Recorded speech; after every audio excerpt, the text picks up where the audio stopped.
بسم اللہ الرحمن الرحیم۔ نبی علیہ الصلاۃ والسلام قباء بستی میں پہنچے۔ صحابہ کرام مسلمان بہت کثیر تعداد میں وہاں پہ جمع تھے اور آپ کا بڑے جوش و خروش کے ساتھ استقبال کیا گیا۔ قباء پہنچنے کے بعد نبی علیہ الصلاۃ والسلام نے سب سے پہلے وہاں پہ مسجد کی بنیاد رکھی، آج جس کو مسجد قباء کہا جاتا ہے، جس کے بارے میں نبی علیہ الصلاۃ والسلام نے فرمایا کہ جو شخص خالصتاً اللہ کی رضا کے لیے قباء مسجد میں جائے، 2 رکعت نماز ادا کرے تو اللہ رب العالمین اس کو قبول عمرے کا ثواب عطا فرماتے ہیں۔ اور نبی علیہ السلام کا معمول تھا مدینہ آنے کے بعد کہ آپ ہر ہفتے میں 1 مرتبہ قباء بستی جایا کرتے تھے۔ قباء آنے کے بعد آپ نے مسجد کی بنیاد رکھی، اور ابھی بھی اگر آپ قباء میں جائیں تو جہاں قباء مسجد کا محراب ہے اس کے بالکل بائیں جانب ایک باغیچہ بنا ہے جس کے ساتھ لکھا ہوا ہے بیت کلثوم بن ہدم، حضرت کلثوم بن ہدم کا گھر۔ اس جگہ پر آ کر آپ نے قیام کیا اور 14 دن آپ نے اس گھر میں قیام کیا۔ حضرت علی رضی اللہ تعالیٰ عنہ جن کو آپ مکہ میں چھوڑ کے آئے تھے، 3 دن تک وہاں پہ رہے، لوگوں کی امانتیں واپس کیں، اور پھر وہ بھی مدینے میں آ کر قباء بستی میں آپ کے پاس آپ کو آ کر مل گئے، اور انہوں نے بھی حضرت کلثوم بن ہدم کے گھر میں قیام کیا۔ نبی علیہ السلام 14 دن قیام کرنے کے بعد اب آپ نے مدینہ کی طرف دوبارہ سفر شروع کیا، تو راستے میں بنو نجار جو آپ کے ماموں کا قبیلہ تھا، ان لوگوں نے آپ کا بڑا جوش و خروش سے استقبال کیا۔ مزید آگے بڑھے، بنو سالم کے محلے میں پہنچے تو جمعے کا وقت ہو گیا۔ نبی علیہ الصلاۃ والسلام نے ایک میدان کے اندر آپ نے نماز ادا کی جمعے کی، اور اس جمعے میں 100 کے قریب افراد شامل تھے، جہاں پہ آج کل مسجد جمعہ تعمیر ہے۔ پھر نبی علیہ الصلاۃ والسلام جمعے کی نماز کے بعد آپ مدینہ چلے گئے۔ مدینہ جانے کے بعد آپ نے سب سے پہلے مدینہ میں جا کر مسجد کی بنیاد رکھی، جس کو مسجد نبوی کہا جاتا ہے، چونکہ مسجد اسلام کے لیے انتہائی ضروری ہے، بلکہ اپنی نسلوں کی حفاظت کے لیے مسجد ضروری ہے۔ اگر آپ قرآن کریم پہ غور کریں، حضرت ابراہیم علیہ الصلاۃ والسلام جب اپنے بیٹے اسماعیل اور اپنی بیوی ہاجرہ کو مکے کے اندر چھوڑنے کے لیے آئے، اور جانے کے بعد یہ دعا کی، ربنا انی اسکنت من ذریتی بواد غیر ذی زرع عند بیتک المحرم ربنا لیقیموا الصلاۃ، اے اللہ میں اپنی بیوی بچوں کو بے آباد جگہ پہ چھوڑ کے جا رہا ہوں تیرے گھر بیت اللہ کے پاس، تاکہ وہ نمازی بن جائیں۔ اس آیت کی تفسیر میں مفسرین نے لکھا کہ آپ جب بھی گھر تعمیر کریں، گھر بنائیں، تو سب سے پہلے یہ دیکھیں کہ وہاں مسجد ہے کہ نہیں۔ اگر مسجد نہ ہوگی تو اگر آپ تو نمازی ہیں بھی، آپ کی اگلی نسل جو نماز میں کوتاہی کرنا شروع کر دے گی۔ تو نبی علیہ السلام نے مدینہ آ کر سب سے پہلے مسجد کی بنیاد رکھی، جس کو مسجد نبوی کہا جاتا ہے۔ جب آپ مدینہ میں تشریف لائے تو مدینہ میں 3 قبیلے آباد تھے۔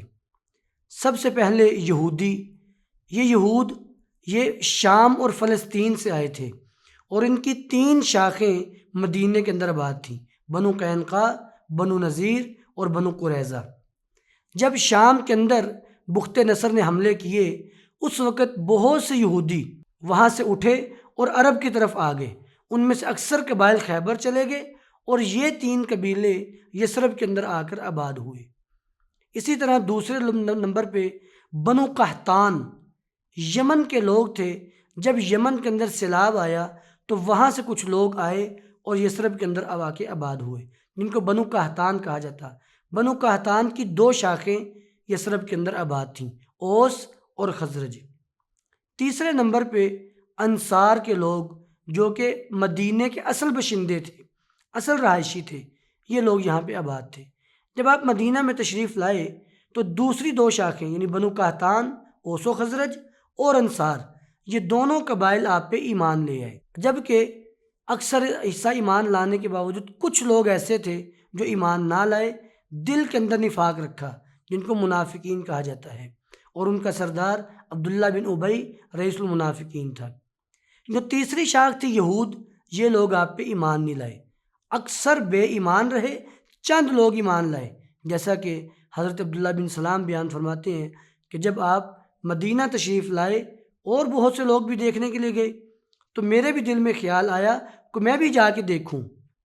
جب میں وہاں پہ آیا، نبی علیہ السلام کو دیکھا، آپ کے چہرے کو دیکھ کر بے اختیار میرے منہ سے الفاظ نکلے، واللہ ان ھذا الوجہ لیس بوجہ کذاب، اللہ کی قسم یہ چہرہ کسی جھوٹے کا چہرہ نہیں ہو سکتا۔ تو نبی علیہ السلام آپ مدینہ میں آئے، لوگوں کو دین کی تبلیغ کی۔ اب 2 قبائل تو ایمان لے آئے، تیسرا قبیلہ چونکہ ایمان نہیں لایا تھا، اس لیے نبی علیہ السلام نے یہودیوں کے ساتھ معاہدہ کر لیا۔ اب معاہدے کے اندر جو بنیادی شقیں تھیں، پہلی شق یہ تھی کہ ہر ایک کو مذہبی آزادی حاصل ہوگی، کوئی کسی کی مذہبی تعلیمات پہ رکاوٹ نہیں بنے گا، پابندی نہیں لگائے گا۔ دوسری اس معاہدے کی شق یہ تھی کہ باہر کے دشمن کا مل کے مقابلہ کیا جائے گا۔ اگر کوئی دشمن باہر سے حملہ کرتا ہے تو دونوں فریق آپس میں مسلمان اور یہودی مل کے اس کا مقابلہ کریں گے۔ اسی طرح اس معاہدے کی ایک شق یہ بھی تھی کہ یہ دونوں فریق آپس میں جنگ نہیں کریں گے۔ نبی علیہ السلام آپ نے معاہدہ کیا، اور اس کے بعد آپ نے میثاق مدینہ، جس کو مواخات بھی کہا جاتا ہے، وہ قائم کی۔ اور یہ بہترین تاریخ کے اندر مثال ہے کہ آپ نے مہاجرین اور انصار صحابہ کو آپس میں بھائی بھائی بنا دیا، اور یہ ایسا مواخات، ایسا طریقہ تھا کہ جس کی تاریخ کے اندر مثال نہیں ملتی۔ حتیٰ کہ صحابہ کرام جن کے پاس مال تھا، انہوں نے آدھا مال وقف کیا، کسی کے پاس گھر میں 2 سوئی تھی، انہیں 1 سوئی بھی اپنے بھائی کو دے دی۔ یعنی ایک مثال ہے کہ اتنا گہرائی کے انداز میں آپس میں ان کو بھائی بھائی بنا دیا گیا۔ مدینے میں آ کر نبی علیہ السلام نے حضرت ابو ایوب انصاری رضی اللہ تعالیٰ عنہ ان کے گھر میں قیام کیا۔ ادھر سے مشرکین وہ انتہائی پریشان تھے کہ کسی طریقے سے اس معاملے کو روکا جائے، ختم کیا جائے۔ تو مشرکین نے عبداللہ بن ابی رئیس المنافقین، اس کے ساتھ آپس میں ساز باز کرنا شروع کر دی کہ کسی طریقے سے مسلمانوں کو واپس لایا جائے یا ان کو ختم کر دیا جائے۔ اب نبی علیہ السلام آپ نے مدینہ کے اندر اسلامی ریاست قائم کی، اور آپ نے مختلف جو پہرے مقرر کر دیے۔ مدینہ کی طرف جو بھی راستے گزرتے، مدینہ کے باہر جو شاہراہیں تھیں، آپ نے وہاں پہ پہرے دار مقرر کر دیے تاکہ نگرانی رکھی جا سکے، اور جو قبائل وہاں سے گزرتے ہیں، جو قافلے وہاں سے گزرتے ہیں، ان کی نگرانی کی جا سکے۔ اسی دوران ایک قافلہ قریش کا جو کہ شام کی طرف سے آ رہا تھا، اس قافلے کا امیر ابو سفیان تھا۔ اس قافلے کے اندر 1000 اونٹ تھے اور 250 کلو سے زیادہ سونا، اتنی مالیت کا اس میں مال و متاع تھا۔ نبی علیہ السلام کو خبر ملی، آپ نے صحابہ اکرام کو حکم دیا قافلے کو روکنے کا، اور آپ کے ساتھ 313 افراد تیار ہوئے۔ آپ ان افراد کو لے کر قافلے کی طرف بڑھے۔ ابو سفیان کو بھی اس معاملے کی بھنک پڑ چکی تھی کہ نبی علیہ السلام اس قافلے کے تعاقب میں آ رہے ہیں، اور اس قافلے کی حفاظت پر صرف 40 آدمی مامور تھے۔ ابو سفیان نے قافلے کو ساحل کی طرف اتار دیا، اور ساتھ ہی مکے پیغام بھی بھیج دیا کہ مکے والو، تمہارے مال کو خطرہ ہے نبی علیہ السلام سے۔ تو مکے کے اندر فوری تیاریاں شروع ہوئیں، لوگوں نے مال اکٹھا کیا اور جنگ کے لیے نکل پڑے۔ 1000 کا لشکر تیار ہوا، اور اس لشکر کا امیر ابو جہل تھا، اور یہ لوگ جنگ کرنے کے لیے نبی علیہ السلام کے مقابلے میں مکے سے نکل پڑے۔ ادھر سے ابو سفیان ساحل کی طرف اترا، اور اس نے بچتے بچاتے ہوئے راستہ دوسرا اپنا لیا، اور دوبارہ پیغام مکے بھیج دیا کہ تمہارا مال محفوظ ہے، میں ان کے ہاتھوں سے بچ کے نکل آیا ہوں۔ مکے کے لوگوں نے ابو جہل سے کہا کہ ہم واپس چلے جاتے ہیں، لیکن ابو جہل اڑ گیا۔ اس نے کہا کہ نہیں، اب ہم واپس نہیں جائیں گے، ہم بدر میں 3 دن تک قیام کریں گے، وہاں پہ جشن منائیں گے۔ اس کا فائدہ یہ ہوگا کہ ارد گرد کے قبائل میں ہماری دھاک بیٹھ جائے گی۔ ادھر سے نبی علیہ السلام کو خبر ملی تو آپ یہ بات سمجھ چکے تھے، ایک خون ریز جنگ کا وقت آن پہنچا ہے۔ چونکہ اگر اس موقع پہ مکے والوں کو نہ روکا گیا تو مکے والے یعنی مشرکین جب مرضی ادھر دندناتے پھریں گے، اور مسلمانوں کی ساکھ خراب ہوگی۔ تو نبی علیہ السلام آپ نے صحابہ کرام کو جہاد کا حکم دے دیا۔ اب آپ بھی بدر کی طرف آپ نے سفر شروع کیا۔ مشرکین مکہ بدر میں پہلے پہنچ گئے، انہوں نے آ کر بدر کے کنویں پہ بھی قبضہ کر لیا تاکہ پانی ہمارے قبضے میں رہے۔ اسی طرح جو ہموار زمین تھی مٹی والی وہاں پہ خیمہ زن ہو گئے۔ جب نبی علیہ السلام بدر میں پہنچے تو آپ کے پاس پانی نہیں تھا، اور دوسرا آپ جس جگہ پہ رکے وہاں پہ ریت تھی۔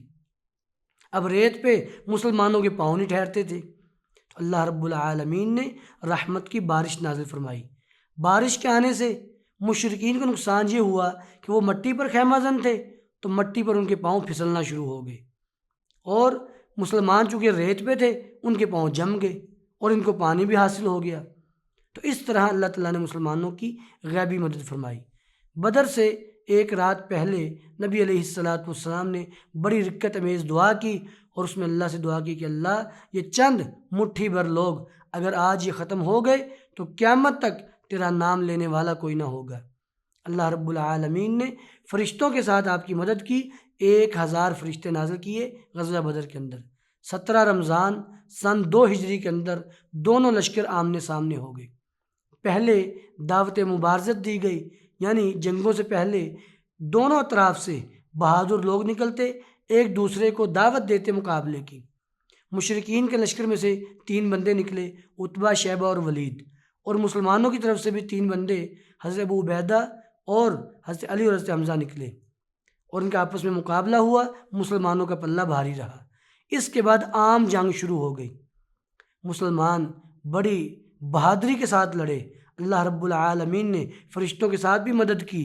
اس جنگ کے اندر مسلمانوں کا پلہ بھاری رہا۔ 313 افراد جن کے پاس صرف 2 گھوڑے تھے، 8 تلواریں تھیں، اور باقی سب کچھ ڈنڈے لے کے پھر رہے تھے، اور مشرکین 1000 کا لشکر، اور سارے کے سارے اسلحے سے لیس۔ لیکن اللہ رب العالمین نے مسلمانوں کی مدد کی، اور غزوہ بدر میں مسلمانوں کو کامیابی ملی۔ مشرکین ان کے 70 افراد مارے گئے، جس میں سے 30 بڑے بڑے سردار تھے اور باقی عام لوگ تھے، اور 70 افراد قیدی بھی ہوئے، اور باقی سب بھاگ گئے۔ نبی علیہ السلام کو بہترین کامیابی ملی، مالی غنیمت بھی حاصل ہوا، اور آپ مدینے کی طرف واپس بڑھے۔ قیدیوں کو آپ نے ساتھ لیا، اور وہ جو 30 سردار تھے ان کو بدر کے کنویں میں پھینک دیا گیا۔ مدینہ آنے کے بعد آپ نے قیدیوں کے بارے میں صحابہ کرام سے مشورہ کیا، تو حضرت ابوبکر صدیق نے حکم دیا، مشورہ دیا، اللہ کے رسول میرا یہ مشورہ ہے کہ آپ ان سے فدیہ لیں اور ان کو چھوڑ دیں۔ اور یہ فیصلہ اور مشورہ بالکل وقت کی ضرورت کے مطابق تھا۔ اس کی وجہ یہ تھی کہ غزوہ بدر کے اندر مسلمانوں کے پاس تلواریں بہت کم تھیں، سامان بہت کم تھا لڑنے کے لیے۔ جناب صدیق اکبر کا یہ ذہن تھا کہ ان لوگوں سے فدیہ لیا جائے، اور وہ جو پیسے حاصل ہوں گے اس کے ذریعے تلواریں، زرے، گھوڑے، یہ چیزیں حاصل کی جائیں، تاکہ دوبارہ اگر کبھی جنگ کا موقع آتا ہے تو ہمارے پاس لڑنے کا سامان موجود ہو۔ جناب عمر فاروق رضی اللہ عنہ ان کا مشورہ تھا، اللہ کے رسول نہیں، آپ ان میں سے ہر فرد کو اس کے رشتہ دار کے سپرد کریں، ان کو قتل کر دیا جائے۔ اللہ تعالیٰ کے ہاں بھی یہی مشورہ زیادہ بہتر تھا۔ بہرحال نبی علیہ السلام نے جناب صدیق اکبر کے مشورے کو ترجیح دی، اور آپ نے ان سے فدیہ لیا، اور جو لوگ فدیہ نہیں دے سکتے تھے آپ نے ان کو حکم دیا کہ مسلمانوں کے 10 بچوں کو تعلیم دیں۔ تعلیم سے مراد دنیاوی تعلیم، کیونکہ دینی تعلیم وہ تو آپ خود دیا کرتے تھے، تو دنیاوی تعلیم دیں، پھر ان کو آزاد کر دیا جائے گا۔ تو اس طریقے سے اللہ رب العالمین نے غزوہ بدر میں مسلمانوں کو کامیابی دی، اور مسلمانوں کی دھاک مشرکین پر بیٹھ گئی۔